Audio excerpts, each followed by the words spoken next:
This podcast is rated S for sexy and contains mature themes, explicit sexual content, and some freaky ass shit. So if your trigger warning list is longer than the schlongs in these books, protect your innocent ears from the salacious musings of this red hot pod.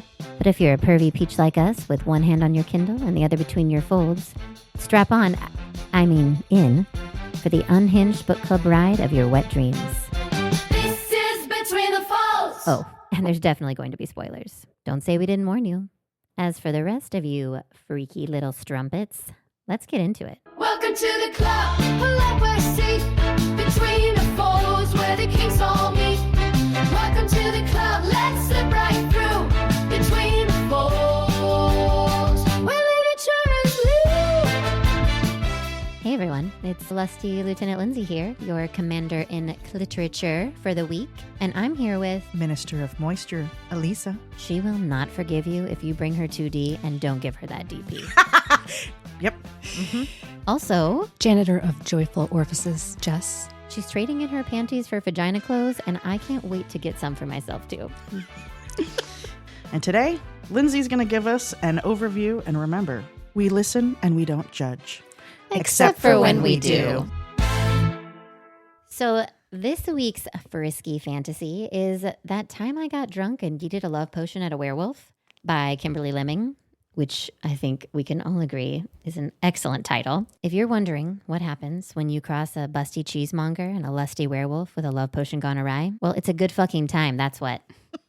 Our story takes place in an alternate reality Louisiana in the time of Boo Hale, and is the second installment in the Mead Mishaps series. Here we have humans and demons trying their best to integrate socially and intermingle sexually, while gods that may or may not exist and magic interfere with their coexistence, and hijinks ensues. Our romance takes place between the butt cheeks of love. I'm just kidding. It's my headstone. Oh, yeah. It actually takes place alongside a mystery wherein all the single ladies. All the single ladies. Thank you. All the single ladies. I don't know if we can put that in the podcast, but hey. I hope we can. Wherein all the single ladies start disappearing. It's up to our main characters and the good people and monsters of Boo Hale to save the day. So our FMC is Bree, as in the cheese. She's guarded, unlucky in love, and with a chest to match all those late night cheese plates. Her words, not mine. But soft in the middle. Yes. Oh, just like burrata, my favorite. She accidentally yeets a love potion, as the title implies, at our MMC Felix, as in the Big Bad Wolf, who also has a cheese allergy. So that's unfortunate. I would still eat it. Mm-hmm. Him too. Hey. We'll get there. We will get there. So he falls madly into obsession with Bree that may or may not be amplified by an actual mating bond. So those who have read Mead Mishaps, the first novel, will know that Spicy Cinnamon is Bree's bestie, and her grumpy dragon husband Fallon are also heavily featured. Plus a whole other delightful cast of supporting characters, including a mouthy sword that's both very horny and very essential to the plot development. So, surprise on that one. So will it be true love or just lust of a love potion? Will Bree open her heart and her legs for the demon who claims to be her fated mate? Duh. Will Felix overcome his lactose intolerance, or will his yearning for Bree cause him a literal heart attack? Will the missing women of Boo Hale be rescued and their captors brought to justice? Yes, because ultimately, this is a story about love and the power of smut, of good triumphing over incels, where evil is vanquished by tentacle penetration and a detailed explanation of the Omegaverse. Yep. Where was that during Hate Clinic, by seriously. the way? Thank you very much. Right? Well, we had a detailed explanation up front. I will say, though, there was some tentacle play in this, which did surprise me. I noticed. And Jess was like, could we put these pages on the wall? yeah, I was thinking, as I was reading that, I was like, I wonder if Jess is going to like this scene as much as I am. Will she be pleasantly surprised? Little pocket pages for the bathroom trips. That caught me off guard, and I was not mad about it. I loved this book. Yep. I loved Same. it. I 100%. had a smile on my face the entire time I read it. The hard part for me is like every other line was funny. Yes. And so Yeah. I'm reading this book, and I think I spent more time in my Kindle being like, highlight. Yes. I was like doing notes, and I was like, I'm rewriting this whole fucking book. Same. exactly. I was like rewriting the entire book because it just made me laugh Same. so hard. I actually stopped putting quotes in because Exactly. I was like, I'm going to the Everything whole book. fucking Alexis said was perfection. I want a talking sword that is as sassy as she is because she was my favorite, other than Felix. He's like my favorite monster ever. I like half listened and half read it because multitasking lifestyles. I did too, because I put it down and then had to pick it back up. But it was also so fun because the audiobook actress Oh. has a Southern accent, and it really helped pull me into the setting of being in this Louisiana type area. And I kept thinking about Dead After Dark, the series that True Blood is based off of. And I was thinking about it the whole time I was listening to this book. Like it was in the same world. It made me like almost want to go start watching True Blood again. I'm just going to read the whole Mead Mishaps series and just delight same. myself. I haven't read the first one, but I 100% will be reading it now. I read the first one and I think I liked this one even more, probably because I love cheese. I don't know. And the tentacles. Cheese and tentacles, you had me. Perfect book. There was a lot to love about this book. I don't know why sometimes certain details just literally go past my brain as if they didn't exist. I missed the Louisiana part, by the way, just so we're on the same That's page. Huge. Yeah, I feel like Louisiana and it being set in this bayou is like almost like a character. Well, so my brain interpreted it like Pirates of the Caribbean. So bayou because there is like a pirate, yes, like a group of characters are pirates. and Felix is on a ship with a whole yeah. bunch of other people. And so I skipped over the Louisiana thing. Obviously, it was still in the South for me, but it was like old timey. Yeah. But just know that I did not know that we were in Louisiana. So I've learned something new just in the last 5 minutes, and I appreciate you. Thank you. I think we can all agree this podcast is incredibly educational. You should get college credits for listening. Come for the fun, stay for the science. The very few opening scenes where we're in the tavern and the names of people, I literally was reading and being like Sunbeam, Crash, Smash, Chili, Cinnamon. I was like, she just picked out names and was like, oh, there's a sunbeam beaming in here. That's gonna be a name today. Ooh, But then there's also Felix. Bree, Felix, and Fallon, I guess, would be the most normal names for me. But her name was Bree, not like BRI short for, or Bree short for Brianna. It was like Bree like cheese. Because she is also a cheesemonger. Which, what a great life. Oh my God. How Eating lucky. cheese all day? I I don't wonder- care if cheese has cocaine in it or whatever. It has the equivalent of cocaine. I was like, does Does it? No. cheese have the equivalent of cocaine in it? You know, there's some, I'm not a scientist people, I'm an arts people. Like, Contrary to what we recently Yeah. did. it Color has us been- shocked. Yeah. Yeah, there's some chemical inside cheese that reacts with your brain chemistry that it gives this like a dopamine hit or whatever, and you can become addicted to cheese. This makes sense to me. Yeah. That's what- We were in Amsterdam a couple of years ago, Ugh, and I had cheese every single day. We were in Amsterdam, and I had so much cheese every day. When I came home, I was like, okay, babe, I have to start like laying off the cheese a little bit. Got to do a cheese detox. The next day he comes home and I'm like eating some cheese, and he was like, well, what happened to like laying off the cheese? And I was like, one doesn't just go cold turkey, Eric. Like easy does it. I have to wean myself off of it. Do you want to deal with me when I'm off cheese? Exactly. No, you do not. You're a doctor. You've heard of quesomorphins. So more. That's what A drink. Okay, but that's actually what they're called. Is it really? And they can bind to the brain's opioid receptors that That's- are also activated with things like heroin. They call it a queso. What? CASO morphins. Oh, But queso not as in queso. queso. This is an actual term for somebody who likes cheese? No. Or- The quesomorphins are the things Oh, that, it's a cheese that specific. in the cheese that bind to the opioid receptors. Science. Told you guys. I hope you're taking notes. Uh-huh. Any of you like me studying for an anatomy exam, write this down. Don't say we never touch nothing. That's right. Yep. You are welcome. I think we can end here. I think we can all agree. We're done. That's it. Join us next week. I did think it was so charming also, though, that so she's a cheesemonger and he is allergic to cheese. I just thought the irony of that was really, it charmed me. I thought it was so sweet. I thought it was sweet that he even ate the cheese Yeah. with the violent reaction that he had afterwards. Like, he's like, I'll do it. Do you think if she ate too much cheese and then he's like going down on her, that there would be like an excess like lactose accumulation in her her body fluids that it might cause him an allergic reaction? I don't know, but we do know somebody who's married to a doctor. I know he's a pediatric cardiologist, Yeah. but do you think he knows a lot? No, I don't. He knows a lot about baby hearts, and I do not think he would know the answer to that, but I will message him right now and see what he says. Okay, Eric, get back to us on whether or not my vaginal fluid is going to be heavily influenced by the amount of lactose I consume.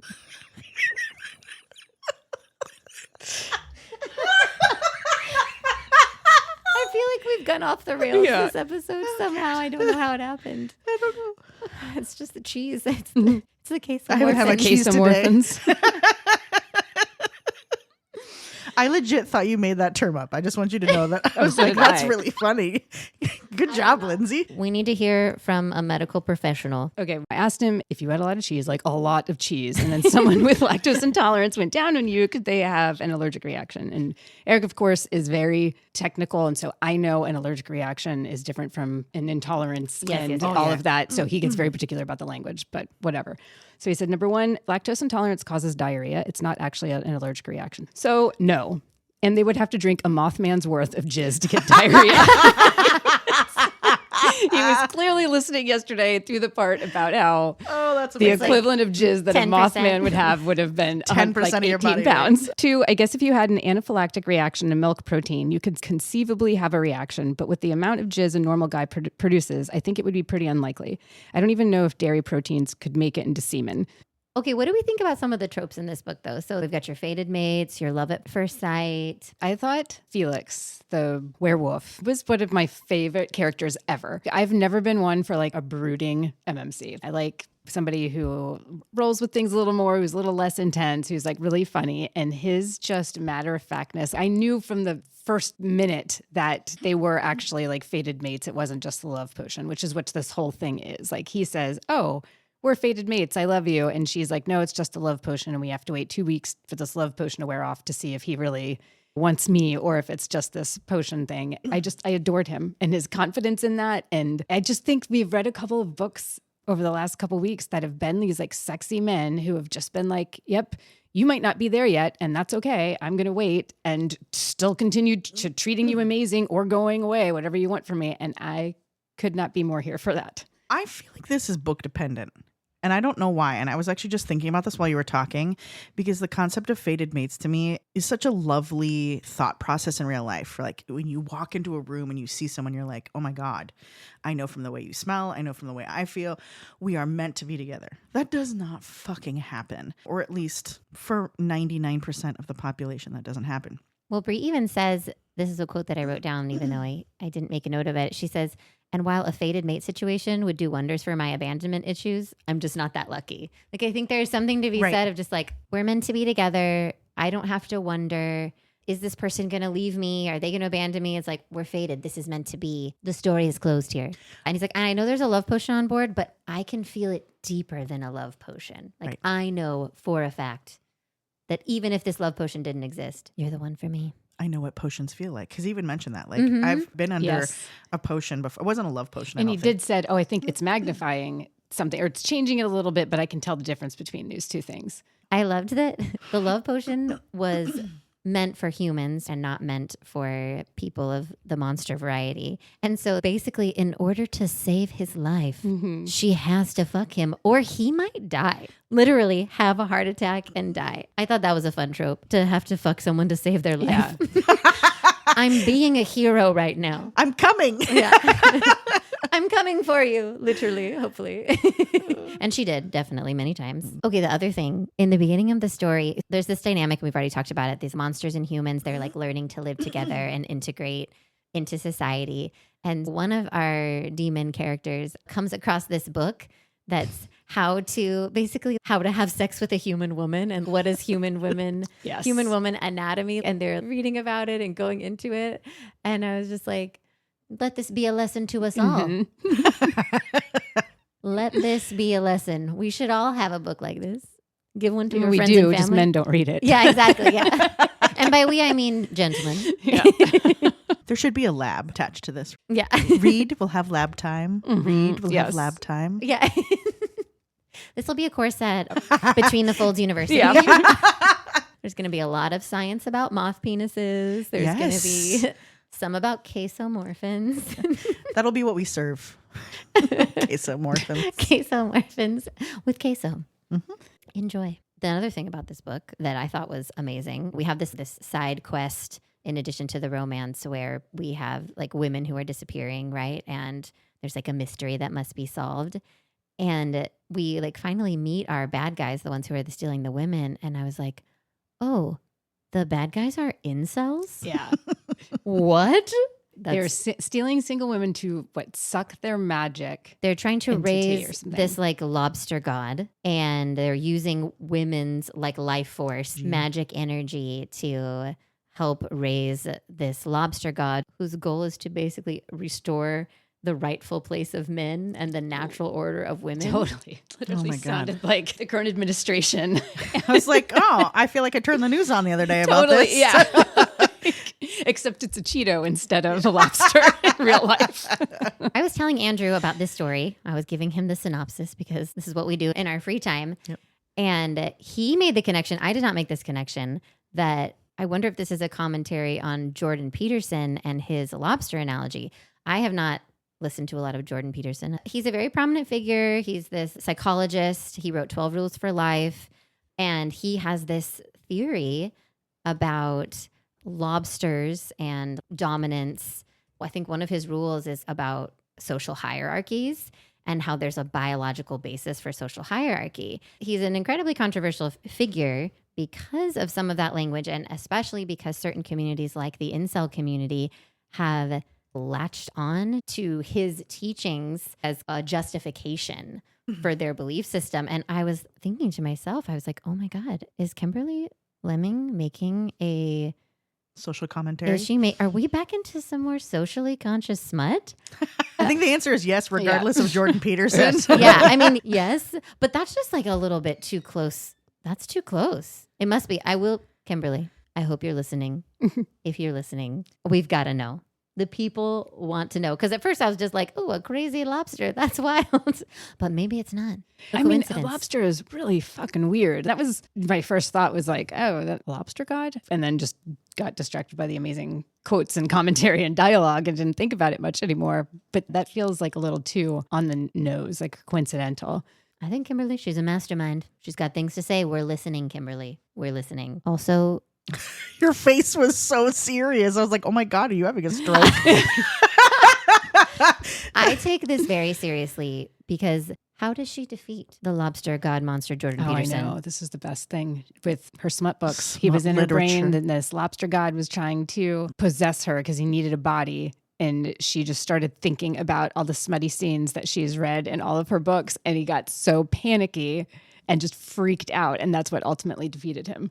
I fucking loved it. Which is also another social commentary Totally, yes. of let's put women in this tiny little corner and she can't be sexual. She's just here to breed.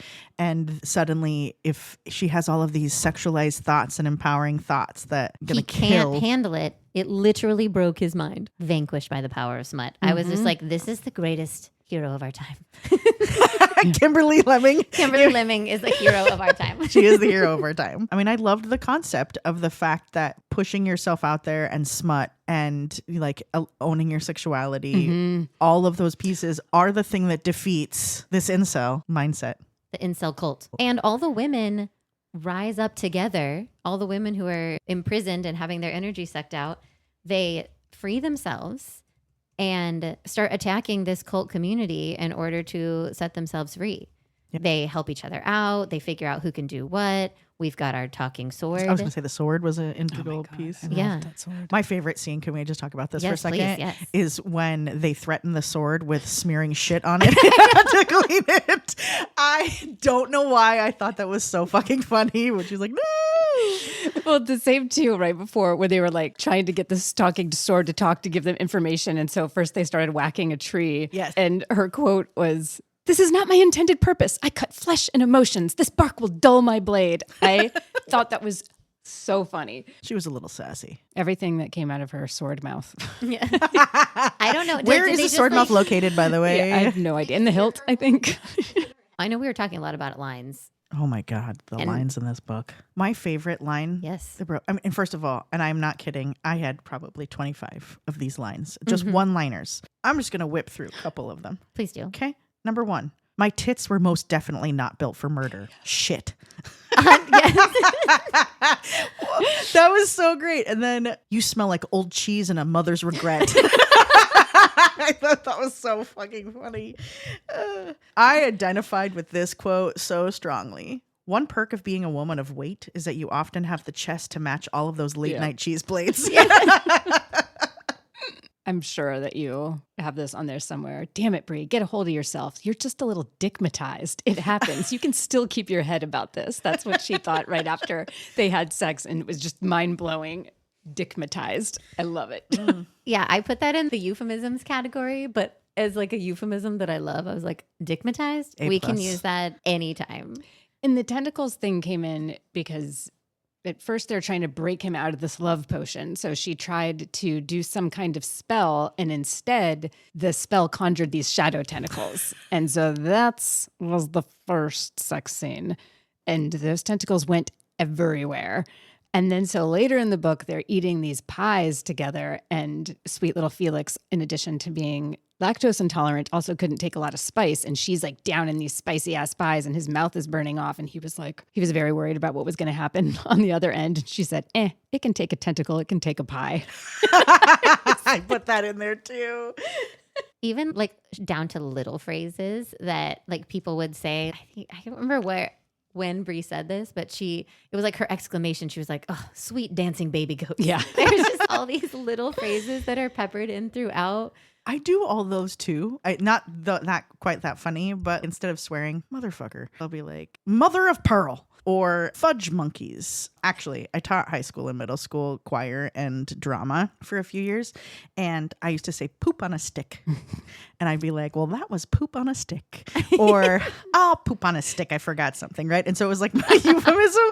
And when I left that school, all of the seniors got together and they made me a wand with a stick and fake poop on the top.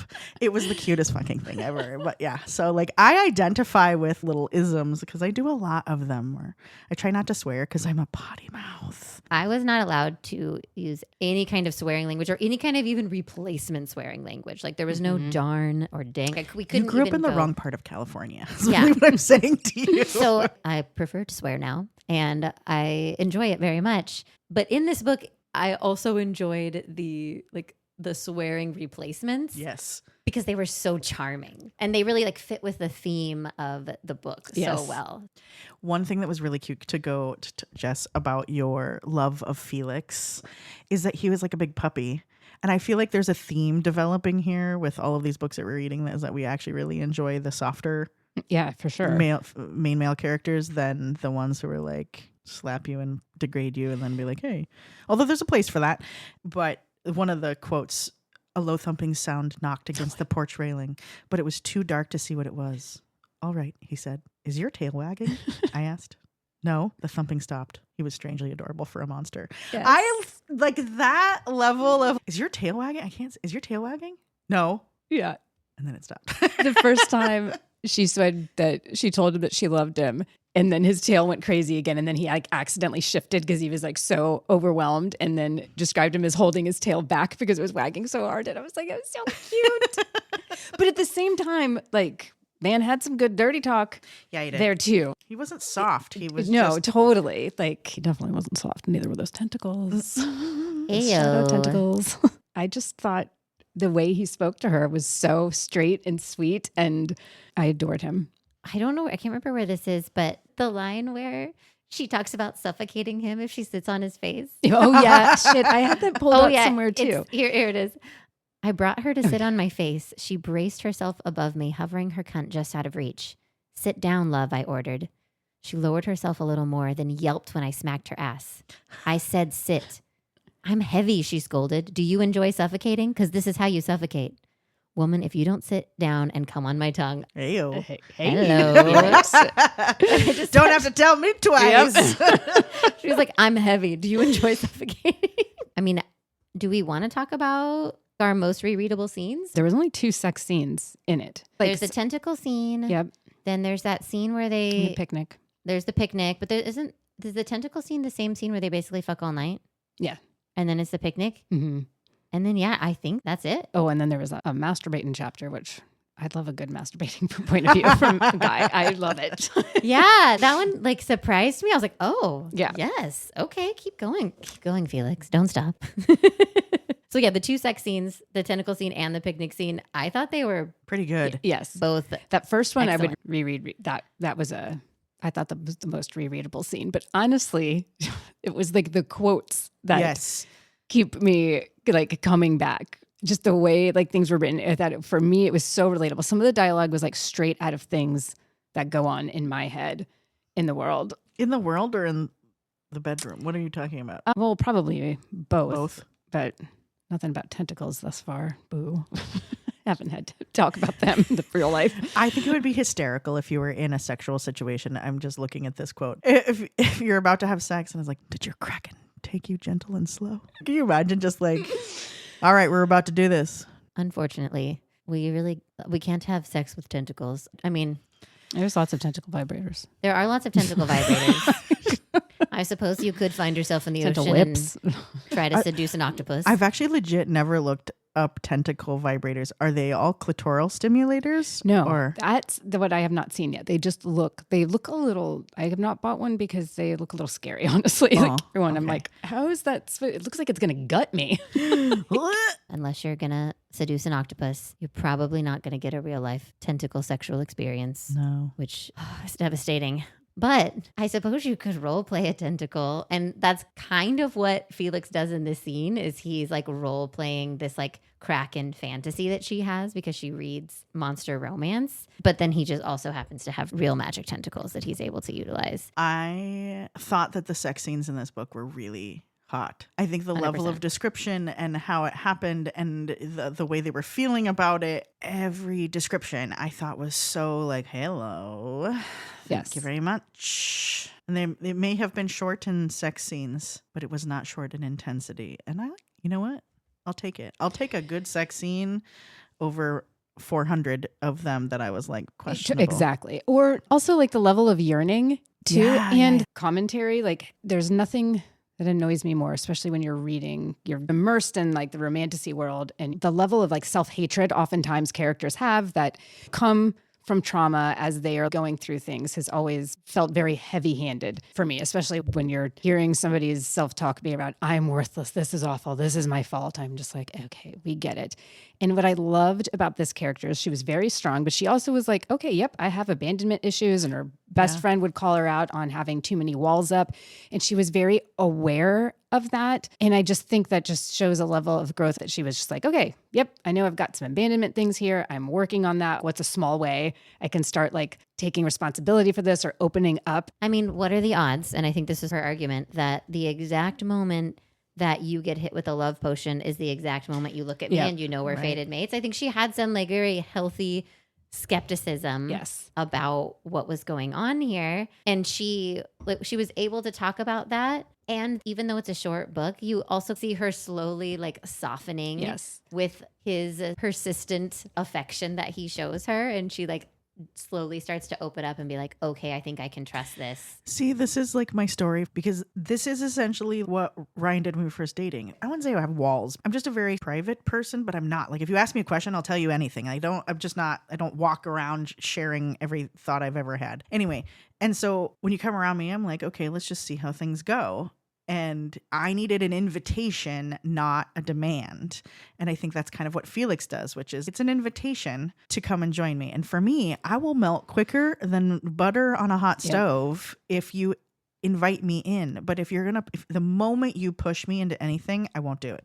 Yeah. Even if I want to do it, I'll be like, no, I'm good. I'll do it without you. Thank you. To me, it was like he said how he felt, but he also backed it up with his actions. Yes. Correct. And I think that's what would turn the tide for me Yep. if I was Bree. It wasn't like he was just like, I love you, I'm obsessed with you. He's also like, I couldn't stay away from you because I love you and I'm obsessed with you. And so I did all your house chores. Yeah. And And I'm just going to sit here and wait for you until you, I'm just willing to wait, whatever you need. If you don't want to do this, okay, obviously I want to fuck you. But if you're not ready, I'll, like. But not from this over eager, annoying thing. Just it was this, so genuine. Exactly. It was so earnest. Well, and vulnerable to be able to actually say all of those things, which is, oh, this is what I'm feeling when I'm doing all these things anyway. Team Felix all the way. So I learned something new. If we want to get into some half-cocked internet research about the A spot. Yes. So in the beginning, we talked about this a little bit. There's this like book about like how to please a human woman. And one of the things they talk about is the A spot. And I was like, oh, the A spot. What about our friend? I know about the G spot. I don't know about the A spot.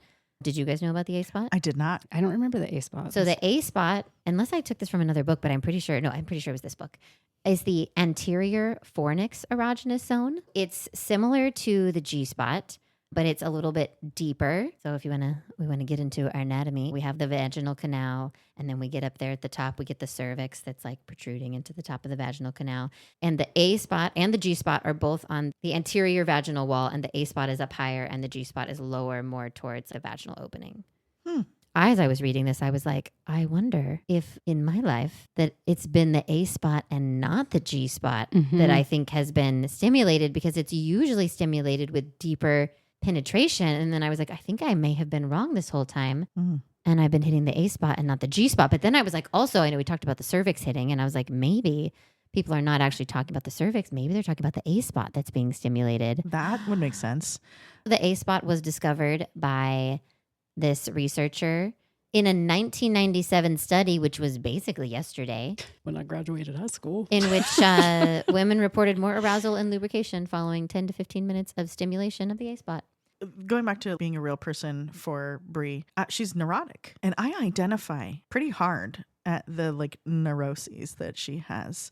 And it reminds me of when Ryan and I started dating. When we first started dating via Harmony, like it starts out with messages that you choose, that you just select, and then it's all multiple choice. And then you kind of migrate to where you can select a message and then respond, and then you can write your own question and you can respond. When we got to the point where you can actually have open communication and you can call, and he had messaged me, here's my phone number, call me. And I was like, oh, I can't. And he's like, why? And I said, what if you have a Mickey Mouse voice?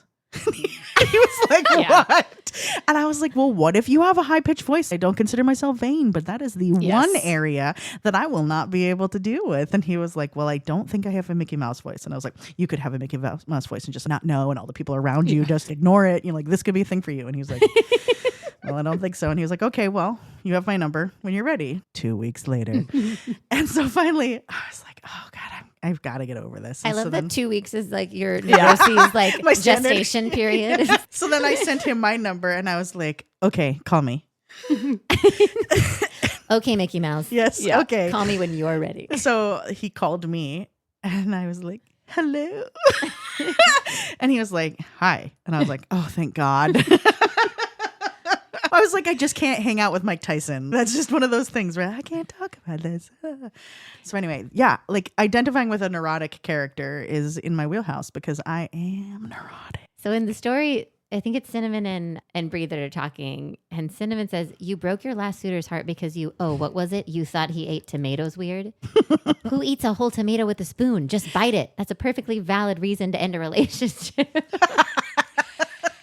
And I agree with that. So when I was in my 20s, I married an axe murderer with Mike Myers. It was a movie, and he was a guy who would date a lot but break up with women for, as his friend said, stupid things. And one of the things I remember he said is like, she smelled like chicken soup. And like, I related to that so much because there were lots of little things that I would just completely break something off with somebody, or like just get the icks from somebody I've been so enamored with. And I was dating this guy, and I was visiting him up in New York City. And this was like, literally, I packed up and left that day because I was so like, absolutely not. And I was in there doing my hair in the bathroom. I just got out of the shower, doing my hair, brushed my teeth, like whatever. And he came in to the bathroom, butt naked, fine. But then he sat down to pee in front of me. I think like we might have talked about this before, Lindsay, because I think you thought I was ridiculous. And I was just like, I do think you're absolutely ridiculous. not. He's like, nope, I am done. I thought it was just the most unattractive thing I had ever seen. And I was just like, I am never going to be able to get this image out of my head. Goodbye. Good day to you, sir.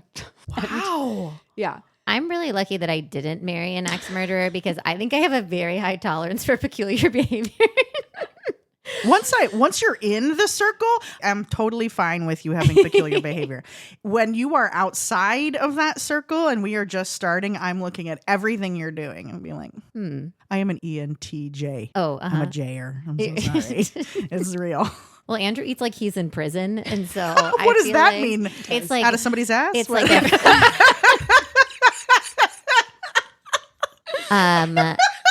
first of all, yes. Not just anybody, but you know. One meal is the least Yeah. counted for.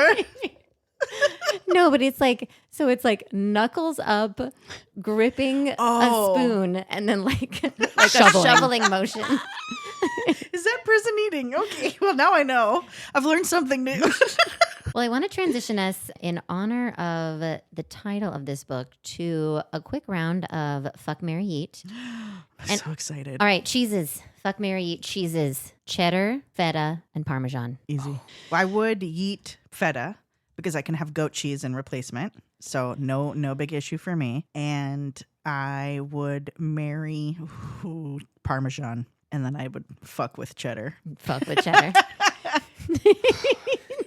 This is a hard one. I think I love salt.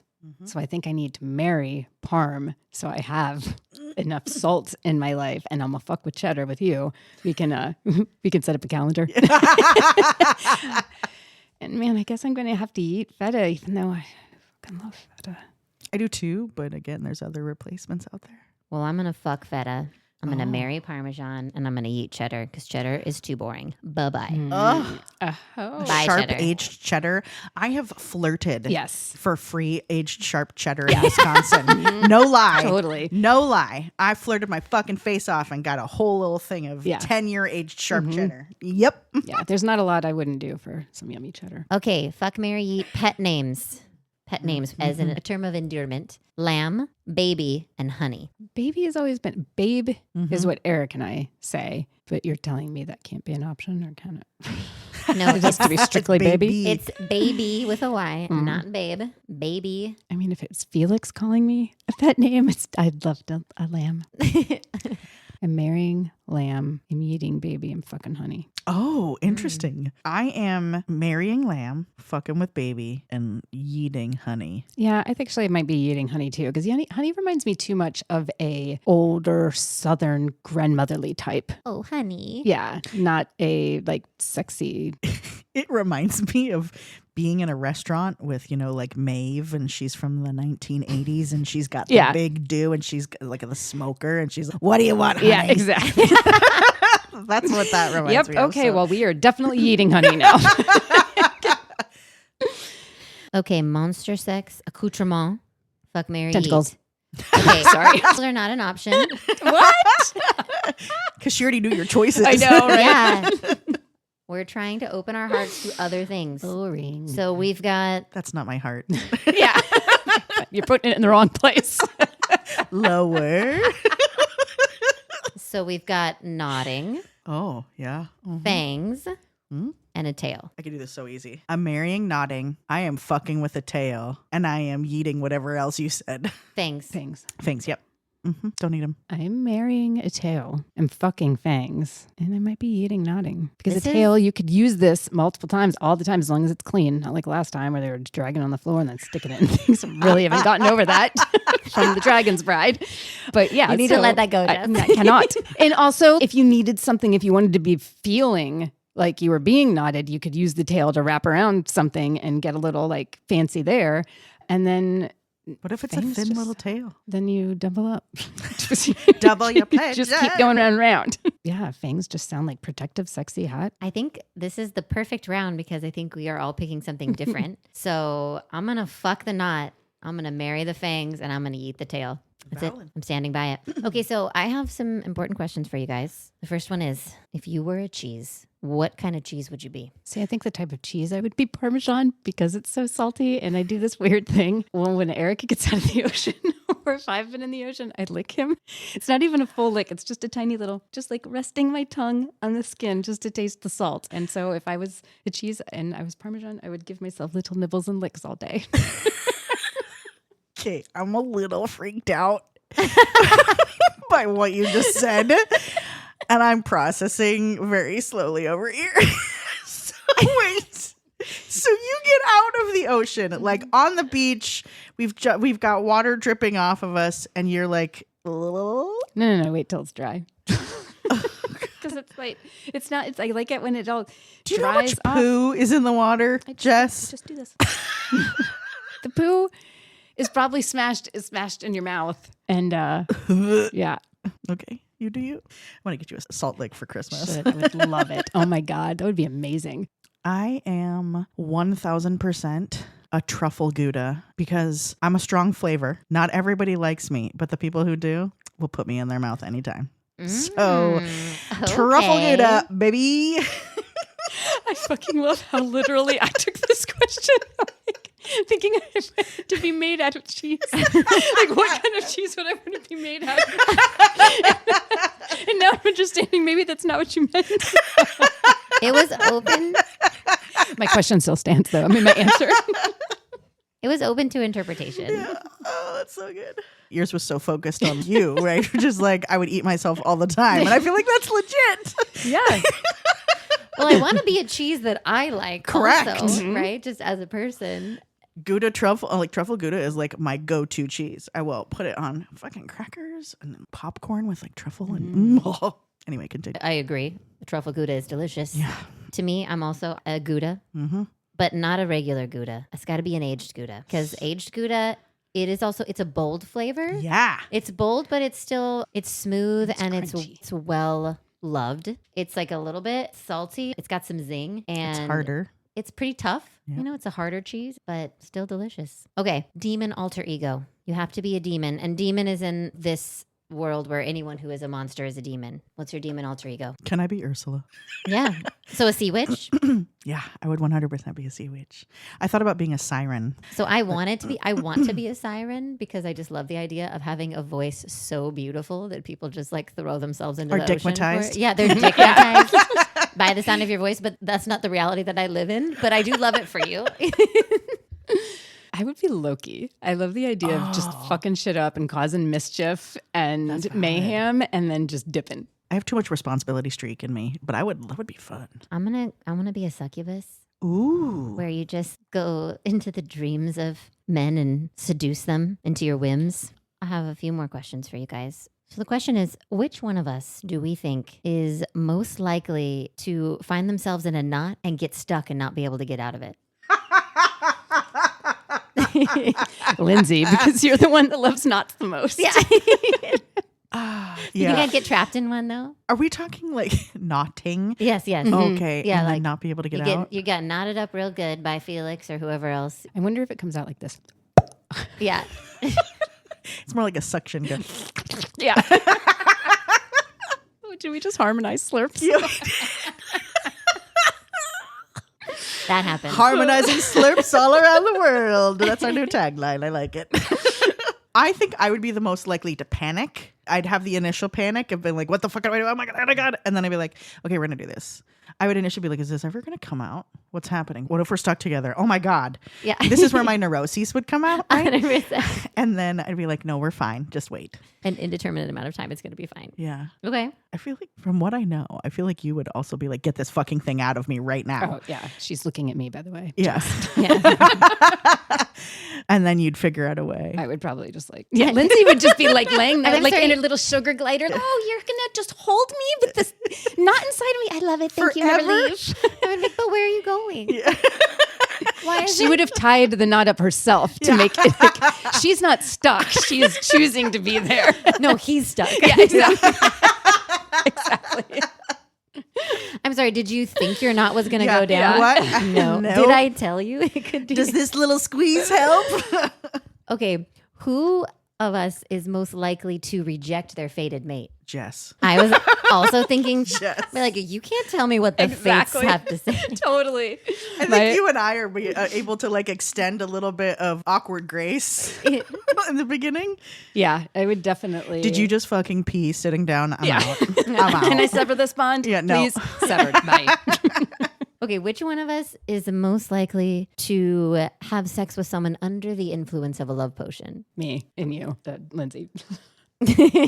Really, you? I definitely have I no mean, qualms with like- it. Yeah, I would 100% think you would. I wouldn't. I would be Brie. I'd be like, you're under a love potion. Well, I'm she not did gonna end fuck up with fucking you. him. She Well, she did because he did. was gonna die of a heart attack if she didn't. I would do the same thing Brie did. I am Brie. Okay, thank you. End of TED Talk. I did actually find you to be very related. Like just her dialogue, like the things she Yeah. would say, I just thought it was like, You're like, I could hang out with Brie. yeah. I was like, We'd be I think they're sisters. Maybe I'm Cinnamon. Oh my gosh. I could see it. Did you say you were marrying the dragon? Yeah. Maybe you are Cinnamon. See? Okay. I think it's time for some moans and groans, guys. So I don't know if you have any of your favorite reviews. We have Joe God as books. 5 stars. This book is proof that reading monster smut can save you from demonic possession. Yep. Yes, it is. And not just demonic possession, but also like incels Yeah. too, because it was like 2 things that she fought them off with. Like the incels freaked the fuck out as well. So monster smut saves lives. You're welcome. Protection against the patriarchy. Also, Kate, 2 stars. I was cool with the talking sword. I was cool with the evil lobster. Hell, I was even cool with but confused by the knotted penis. But I draw the line at tentacle werewolf porn. I'm so sorry for you, Kate. Yeah, Your Kate, life must be cold. we are not Definitely on not the wet. same page. We are not. Dry, dusty. Yeah. Sahara Desert. Of all the things to draw the line at, that's the thing I include in the line. But Kate and I, it's okay. Something for everyone. Shannon's Party. 5 stars. That time I bought a book because of its title. What a forking, delightful book. Did she write forking? Forking, yes. Love it. Full of adventure and love. The banter is hilarious. And I found myself saving quotes all the time. Same, girl. Yes. A mismatch of mythical characters all living together in a coastal town. She spelled coastal wrong, but we're not going to judge. It's fine. I judged a little. Taverns, spice shops, cheese shops, pirate ships. And did I mention adventure? I can't tell you how happy I was that I picked this book up. 5 stars. Rebecca E. Werewolves, dragons, demons. Oh my. This person, B. 2 stars, tentacles, ellipses. It would have been nice for the author to include tentacle play in the trigger warnings. Why the fuck do you need a warning for tentacles? A trigger warning? What are you triggered by? Do people understand what a trigger warning is for? We don't know what kind of life that she maybe- has lived. Trauma she's had. Yeah. Maybe she read the naughty list and did a little tentacle, dildo action over there. Maybe she bought that wrong one. Maybe she bought that one. Maybe bruiser. she's a deep sea diver and she's been attacked. We don't know. But like, really? Trigger warning. Yeah. So there's 235 1-star reviews on Goodreads out of over 29,000 reviews of this book. And I think that this book is not for certain people. And this is the kind of person it's not for. This person, Nancy. So Nancy. Oh, Nancy. You said Karen wrong. Yeah, sorry. Nancy gave it 1.5 stars. In all caps, I wanted some cute yearning, not graphic descriptions of how and where the hero would like to intimately engage in bold with her. I was so uncomfortable. So I feel like it's really not fair of you to read a monster smut book Yes. and then be mad that there's monster smut in it. That's like going to a cheese shop and being like, where's the bacon? Yeah. What the yes. fuck? Yeah. It's a Or a cheese shop. vegan place. Yeah. There you go. Yeah. yeah. Vegan cheese. Let me just tell you, these are the trigger and content warnings of this book, okay? Parental abandonment recounted, misogyny, sexual harassment, dubious consent discussed, alcohol consumption, self-injury for magic, drugging and attempted drugging, minor blood and injury depiction, murder, kidnapping and captivity, disappearance of a friend, cult. But the tentacles, Jess. But That's the what I'm saying. tentacles. Like, you'd get through all of that and be like, nah, good. Yep. In. Yep. Sounds good. Tentacles were not mentioned? I cannot believe the horrors. I feel like she warned us good enough. And I also feel like in reading, these are so not cruxes of this like fairly like Yeah. lighthearted book. So I think kind of our overall feeling about the book, I feel like we basically liked everything about It was this book. it was a delight. Yes. A fucking delight. Dislikes? None. I thought the one-liners were literally Yes. worth the price of admission. I would buy this book again if I had to. I want a book about Alexis. The talking sword. The talking sword, yes. I do not know how I don't think it would be a smutty one. I don't know how that would work, but it would be worth it just for her dialogue alone. Vanquishing demons. The sex was good. Yeah. The Yes. plot was funny. Yes. And frankly, my Kindle now looks like it has jaundice because of all the Yeah. highlights. So A+ for me. Yeah. A+ all around. Chili peppers? Probably a 2.5. Yeah. Yeah. I was going to say like I would maybe say 3 just because especially the first one is pretty In detailed, Yeah. in depth, and it's such a short Okay, book that's that I valid. was kind of surprised. Oh, there was only 2, but I didn't necessarily miss it because I loved it. And how often am I going to say that about a book, Right. especially when the sex is written really well? So the fact that I'm like, okay, there was only 2, but they were amazing and everything else was amazing. I would say you could go 2 to 3 chili peppers. And I was kind of thinking 3 moisture. Yeah, I would Yep. say 3 more moisture for Yep. sure. The sex scenes were really good. Yep. If the book had been longer Oh and my there had God. been more Yes. of them, I think we would have upped both the chilies and the Yes. moistures, but it was all top quality. Yes. It was top quality. So what about next week? What's on our nightstand? Next week, we've got one of my recent favorites, Lights Out by Nevessa Nolan. And I am not usually into stalker books, but I loved this one. We're going to find out if we're into stalker romances or not. Aren't we? Yes, we are. Bye. Bye. Bye-bye. Well, that's it for this week's horny adventure. We hope you enjoyed this as much as we did, and don't forget to send us your unhinged recommendations for reads. Just slide into our DMs on Instagram and give us your smutty suggestions. Or for more information, past episodes, and all the juicy details, visit our website at betweenthefoldspodcast.com. And until next time, we'll see you between the folds. Welcome to the club. Pull up a seat between the folds where the kings all meet. Welcome to the club. Let's slip right through between the folds where literature is loose.